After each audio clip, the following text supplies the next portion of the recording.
this video. It's so amazing.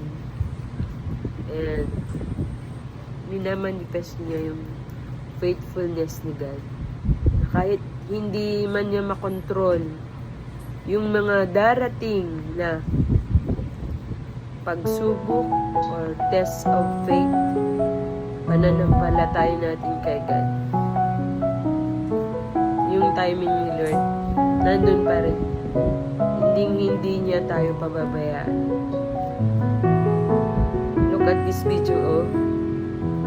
Galing ni Lord, diba? Nakalabas pa si ate, nakatayo. Hindi siya naipit. God is great.